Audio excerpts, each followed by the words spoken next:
In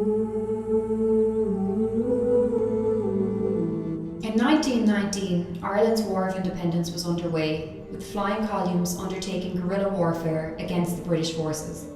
A crucial weapon in this war was the intelligence system developed by Michael Collins, which penetrated the heart of the British establishment.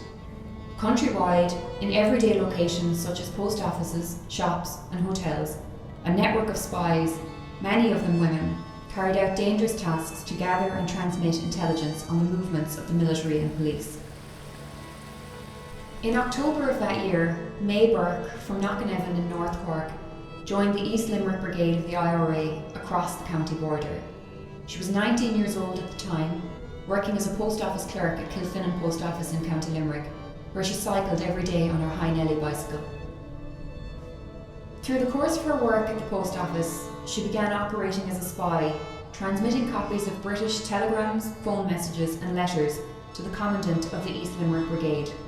As a result of her services, they were able to forestall enemy roundups, and on several occasions, the flying column narrowly avoided being surrounded. May was arrested on the 15th of March 1921 at Kilfinnan Post Office, after a telegram in her handwriting was seized in the haversack of a local volunteer. She was tried by court-martial in Limerick and sentenced to 2 years hard labour in Mountjoy Gaol, Dublin. Even when threatened by the British military, she refused to give the names of her comrades, and in doing so saved many others from arrest. In Mountjoy Gaol, where fellow prisoners at the time of May's incarceration included Countess Markovich, conditions were harsh, with spirit-dampening executions ongoing at the time. It wasn't long before a plot for escape was masterminded, a plot that would involve a smuggled impression of a key in dental wax, a perfume bottle, and the help of a couple of sympathetic prison wardresses. On the 30th of October 1921, May staged a daring escape from Mountjoy Gaol, unsanctioned by IRA headquarters, along with 3 other women, Linda Kearns from Sligo, Ethna Coyle from Donegal, and Aileen Keogh from Carlow. The escape, described in newspapers at the time as sensational, astonishing, and dramatic, was reported widely, including in the New York Times. On that dark October evening, after organising a football match as a distraction, Cork versus the rest of Ireland, the 4 women scaled the wall using a rope ladder which had been thrown in from outside. They made their way along the Royal Canal to Crossguns Bridge. May and Linda were collected by motor car by Dr. Oliver St. John Gogarty, the well-known poet and surgeon, and taken to a house in Earlsbourne Terrace to lie low. They recalled being treated with kindness there, and the relative luxuries of hot coffee, baths and satin eiderdowns, as they chatted into the night, going over every detail of the escape and laughing heartily.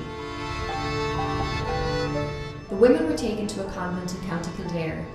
Days later, they received word from IRA Director of Intelligence Michael Collins that their location had been betrayed to the authorities.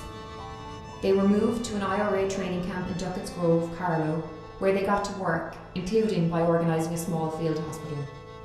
There they remained on the run until the Anglo-Irish Treaty was signed in December 1921. May did not take an active part in the civil war that followed, but Republicans stayed at her house in Knocknavan a number of times during this period. May Bourke's sacrifice was great during those revolutionary years. In her military pension appeal she says, "You can see what loss my family and myself suffered, both financially and physically. Your findings I regard as a gross insult after the hardships of prison, loss and disillusionment, which impaired my health, all of which I had to endure for the carelessness and neglect of an officer of the East Limerick Brigade and not through any fault of my own."